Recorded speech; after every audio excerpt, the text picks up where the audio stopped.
David Brower was a smart man. He said, capitalism is a great idea, we ought to try it. By that he meant recognize the value of trees standing, of oceans thriving, of the many things that we rely on, the web of life that supports us all. That has value too, and should be figured into any economic model. I think in all this, the biggest problem is this idea in human mind that every other life is here to serve us. That idea needs to go. This is a religious idea which has gotten into everybody's heads. I've lived in jungles. I see reptiles, ants, grasshoppers, bees, elephants, they have a full-fledged life of their own, complete life of their own. And how come we think we are the only life that's worthwhile here? This is a wrong idea that's gone into human head. Every other life is here to serve us. This needs to go. For our own well-being, we can't lose those species. It's like how many rivets can you lose from an airplane before it ceases to fly? For our own well-being, for our own survival, we need that web of life to live. If we lose the bees, the pollinators, we know what that will do to our food supply. We've seen what the loss of trees has done around the world. We need all those many species. They keep us all aloft, they keep us all thriving. Some of the studies show that if all the worms disappear right now, all life on the planet will disappear in 18 months' time. If all the insects disappear, in 3.5 to 4 years' time, all life will disappear. But if all of us disappear, the planet will flourish. So we must know what is the significance of our life with theirs. All this should be figured into economic models, as you wisely did with the Rally for Rivers. You went and involved the economic agencies and what have you. Because when you look at the cost of this home, for instance, people normally look at the cost of the home as labor and materials. That's the cost. What's the cost of running the home? The cost of running this home over its long life, it's built out of steel, will be a fraction of what it would be with a normal home. So the cost of the home, to look at just the cost of labor and materials, that's like looking at an iceberg, just the piece above the waterline. The piece below the waterline is huge. That's the cost of running the home, and there's an economic case to be made for that, I think. Yes, it should be. Right now, the way we are running our homes, our commercial establishment, our cities, in my opinion, tell me if I'm wrong, I think it's 70% just waste. With 30% we could do pretty well. I wouldn't be shocked. Just maybe we have to walk a little more, we have to do a few more things, and we would be much healthier and fitter by doing those things. We don't have to simply walk on the treadmill, we could walk on the street. If people came from another planet, could you explain that to them, where you get in your car and you drive to the gym, and when you get to the gym, you get on a bicycle? Would you be able to explain that to somebody?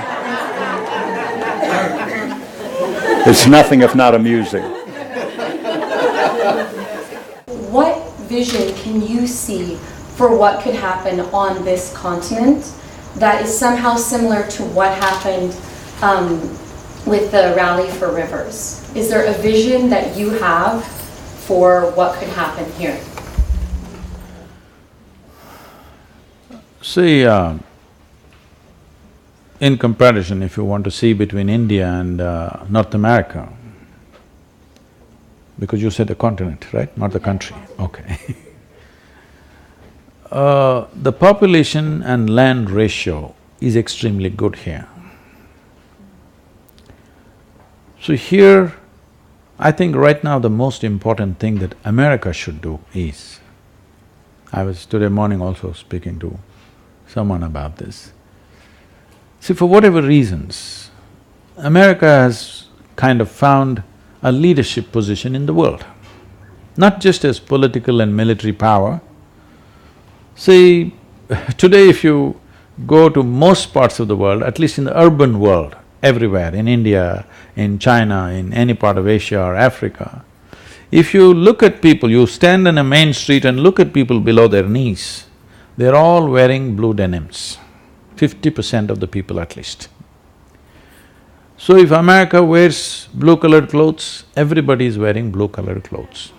If you put a hole in your trousers, everybody's putting a hole in the trousers. Not worn down, they're putting a hole. Even a kindergarten child knows this machine runs on oxygen and expels carbon dioxide. But if you pump carbon dioxide into your bottle and say this is the real thing, the whole damn world is drinking it. Okay? So, there is a leadership position. It doesn't matter what you do the right thing or the wrong thing, somewhere the world is following. So you must do the right thing now. This is your responsibility because you have a leadership position. If you do the right things, the world will do the same things. Very easily it can be done. So, one reason I'm spending a certain amount of time in America is, right now in America everybody is drinking alcohol, whole world is trying to drink alcohol. So for example, in India 25 years ago, not even 6 to 7% of the people consumed alcohol. Today, nearly 60% of the people are consuming alcohol in a matter of 25 years because they think it is modern, it is fashionable. If they don't drink, they're left out of life. And the drugs are also coming in equal proportions. If America meditates, the world will meditate. When are you guys going to do it? That's all I'm asking. So, ecologically also, America needs to do the right things. Right now, one of the biggest concerns is the plastics.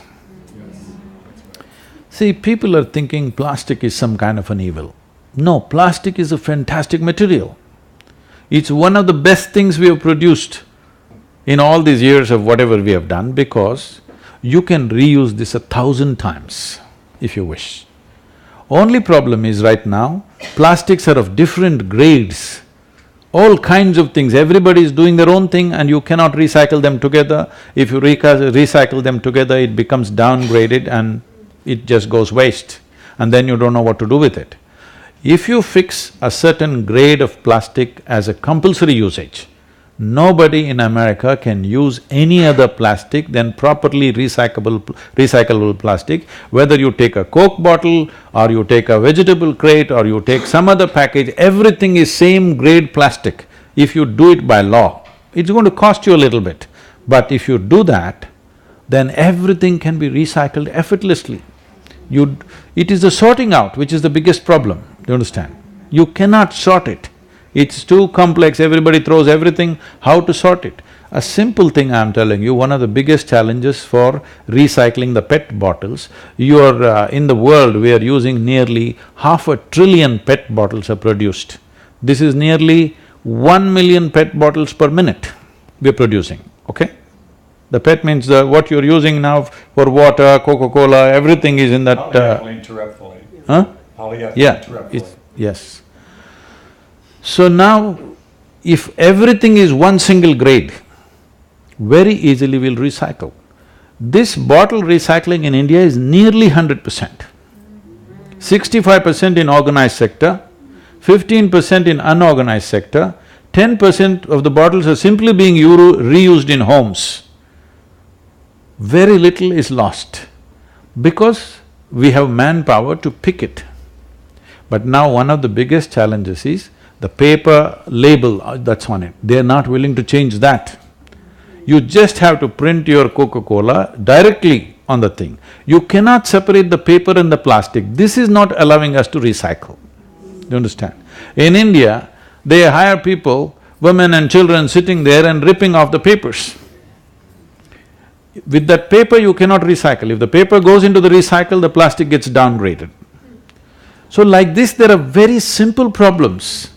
It's just because we don't care it's not happened, not because there's no technology, not because it's economically impossible for us to do. We've not cared enough to pay attention to these things. This is a simple thing, if all of you here, if you push for this in your governments, that America uses only one grade of plastic. There are 6 grades of recyclable plastic, 100% recyclable plastics. Only one you use.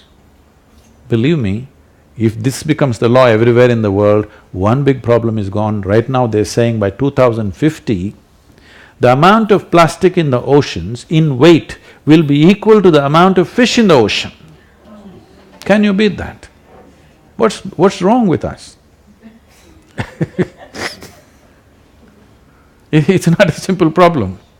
I'll tell you, the Velangiri Hills, our backyard, where we are, our India center, Our backyard is 10,000 square miles of rainforest.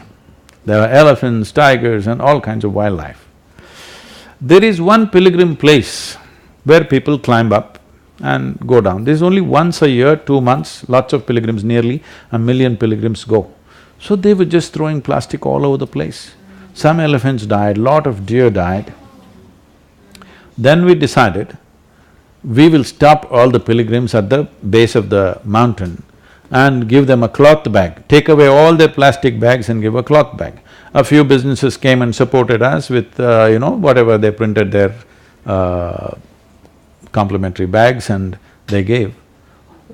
And we went up the mountain with about 6,000 volunteers and we brought back 18 tons of plastic just in the form of covers, okay? Just the covers. These covers float around and unknowingly the animals just eat it and it gets stuck in their esophagus and they die because of this. So this we stopped by just putting a cloth bag. What does it cost us? Nothing, okay? It costs us really nothing. Just a few handful of small businesses come together and sponsor these bags and it's a done thing. And this bag is reusable, they can use it 25 times, it's a cloth bag. So these are all simple solutions, it's not some great technology is needed, just attention is needed, human attention is missing.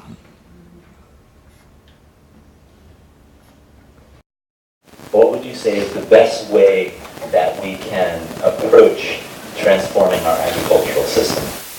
See, there are ways of looking at it as to what is ideal thing to do or what is the small corrections we can do so that we are in a little better place. These are two ways to look at it. Because if we talk about the ideal, people will anyway give it up. They're not going to make all those changes in their life. Well, Ed is growing everything that he needs, I believe to some extent. Not everybody can do that, somebody is living on the 20th floor. So, one thing is the usage of pesticide and this, I call them freaked out seeds. Not normal seeds, they're freaked. You take out the freaked out seeds and reduce the usage of pesticide and fertilizer. If not getting rid of it, at least let there be a law, in 10 years' time you can use only 50%, in 20 years' time you can use only 20%. This must happen. If you don't do this now, the worst thing that you're doing is, you're taking away the insect population. If you take away the insect population, believe me, there is nothing you can do on this planet. They're not small. They're small in size, but their role on making of this planet is very, very big. So, we've been spraying insecticides from airplanes. The most criminal thing we have done is this. From airplanes, we've just sprayed large scale, killing everything. This is chemical warfare, this is not agriculture.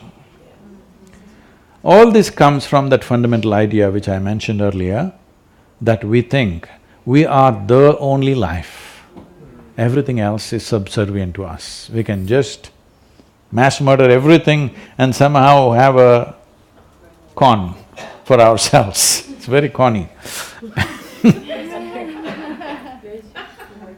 Now, the important thing is, this is not going to happen out of people's awareness, I don't believe that. There must be laws. Clearly we must set forth. From today, in 5 years' time, 25% of the insecticide that you're using per hectare must go down. In 10 years' time, I'm just saying off the cuff, the numbers can be arrived at for different crops. But for different crops at different levels, we must say it must go down like this and aim at 30 to 40 years' time, there should be no pesticide, no fertilizer, everybody must produce the necessary organic material to grow a crop. If you don't do this now, we may not all die, but we will suffer immensely due to variety of problems in our systems, physiological and psychological problems. Just see the number of problems we are going through. See, you take United States as an example, considered to be the most affluent country on the planet. Why does an individual human being seek affluence or a society seeks affluence? On the first level, it is a choice of nourishment. I can eat what I want. When a man is poor, he seeks affluence because choice of nourishment. Once that is taken care of, it's a choice of lifestyles. So a society which has an enormous choice of nourishment and lifestyle spends $3 trillion on its health care for 300 million people. This is a crime against humanity. Because to be healthy, you need chemicals. To be peaceful, you need chemicals. To be joyful, you need chemicals. For everything, you need chemicals. So, if this is not cut down, forget about the people who on the back street drugs they're doing, but what about the mainstream? Today, the pharmaceutical industry in the world is larger than food industry. Can you beat it? We're consuming more medicine than food. What's wrong with us? In this, 60% of the consumption, I believe, is in United States. The wealthiest nation on the planet is not healthy because they don't know what to eat. Everything they eat, they've poisoned it themselves. Somewhere, one little farm, organic here, organic there, no, by law, it should be so. The time is over for that, where thinking people will do it consciously and it will happen. It has to be enforced. If it's not enforced, now it's going to be late, because the amount of human suffering we are causing with this is too much. Generations will pass like this.